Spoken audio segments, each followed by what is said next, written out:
Le entregamos todo lo que necesita saber para comenzar el día. Esto es Bloomberg Daybreak para los que escuchan en América Latina y el resto del mundo. Buenos días y bienvenidos a Bloomberg Daybreak América Latina. Es martes 7 de abril de 2026. Soy Eduardo Thompson y hoy el mundo está expectante de un plazo clave en la guerra en Irán. Ecopetrol saca a su presidente y hablamos sobre el riesgo político para la economía argentina con Jimena Zúñiga de Bloomberg Economics. Vamos con Wall Street. Las acciones caen y el petróleo sube ante la cuenta regresiva del plazo fijado por Donald Trump para que Irán acepte un alto al fuego o enfrente una escalada del conflicto. Trump ha insistido en que la reapertura del estrecho de Hormuz será una condición clave para poner fin a la guerra con Irán y amenazó con ataques a infraestructura energética si no se cumple su plazo de las 8 p.m., aunque aseguró que las conversaciones avanzan bien. Irán, por su parte, continuó con ataques en el Golfo Pérsico. Además, Trump ha planteado la posibilidad de tomar control del petróleo iraní para reforzar el dominio energético de Estados Unidos, según personas familiarizadas con el tema. En noticias corporativas, el multimillonario Bill Ackman, a través de su firma Pershing Square, ofreció comprar Universal Music Group, el sello de artistas como Taylor Swift y Drake, mediante una operación combinada de efectivo y acciones con una prima del 78% respecto al cierre del jueves. Y la empresa de inteligencia artificial Anthropic dijo que proyecta que sus ingresos este año subirán a $30.000 millones de unos 9.000 millones el año pasado. En cuanto al rumbo de tasas, desde la Reserva Federal, Beth Hammack señaló que podría ser necesaria una subida de tasas si la inflación se mantiene por encima del objetivo. También podría justificarse un recorte si el mercado laboral se deteriora de forma significativa. Y el banco Goldman Sachs advierte sobre el cobre. Dijo que el precio del metal podría enfrentar nuevas caídas si el estrecho de Hormuz continúa bloqueado y esto afecta el crecimiento mundial. Vamos a América Latina. En Colombia, la junta directiva de Ecopetrol removió al presidente Ricardo Roa luego de que fiscales lo acusaran de presunto tráfico de influencias.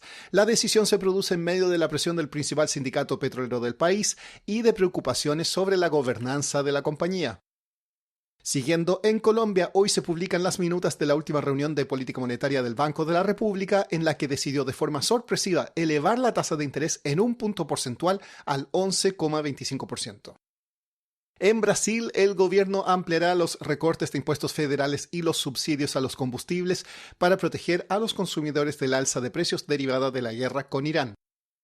En México, la Unidad de Inteligencia Financiera ahora podrá bloquear cuentas bancarias sin necesidad de una orden judicial ni solicitud de un organismo internacional en casos relacionados con presunto terrorismo o lavado de dinero. Esto lo informó el CEO. Y como decía, vamos a hablar sobre Argentina. El país muestra avances en su estabilización económica, pero nuevos riesgos empiezan a aparecer en el horizonte. Un informe de Bloomberg Economics de la semana pasada advierte que la política podría convertirse en el principal desafío para el gobierno de Javier Milei. Para entender más sobre este tema, conversamos con Jimena Zúñiga de Bloomberg Economics, quien a continuación nos explica qué hizo que el enfoque pasara a estar en lo político. Bueno, cambió que Argentina hizo mucho en cuanto a su macroeconomía estos 2 últimos años para reducir sus vulnerabilidades externas y fiscales.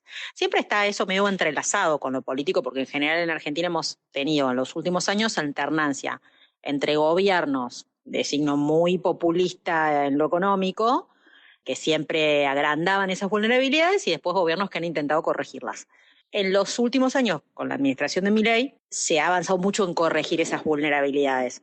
Pero ahora, ¿qué pasa? Que se está complicando un poco el panorama macro en el sentido más del ciclo, más de la inflación y el crecimiento, y eso le puede pegar a la política.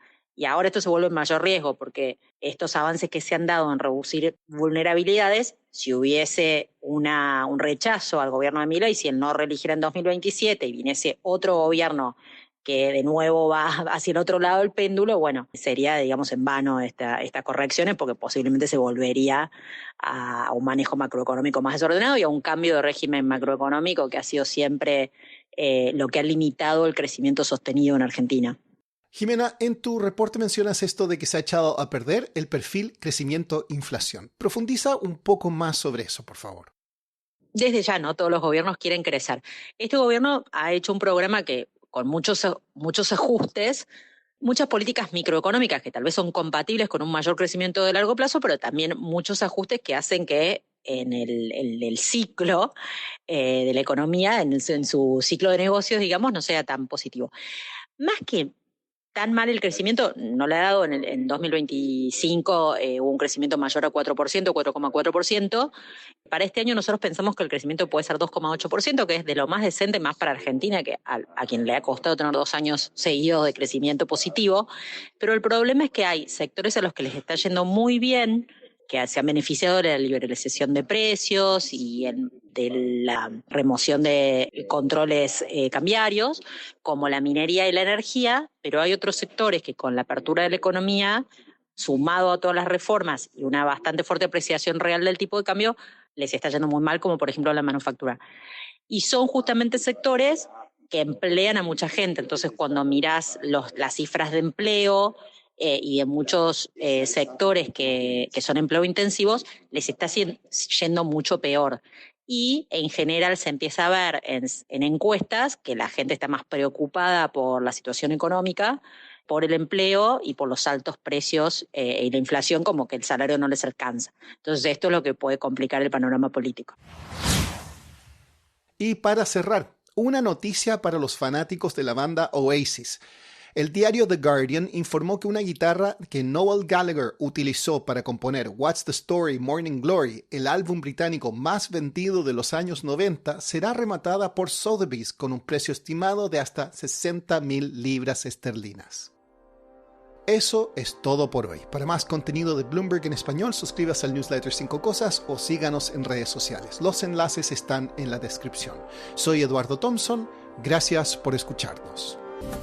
Para conocer todas las noticias que necesita para comenzar el día, revise Daybreak en la app Bloomberg Professional, donde puede personalizar las noticias que desee recibir. También puede suscribirse a la versión solo audio en Spotify, Apple Podcasts o la plataforma de su preferencia. Eso es todo por hoy. Escuche de lunes a viernes Bloomberg Daybreak.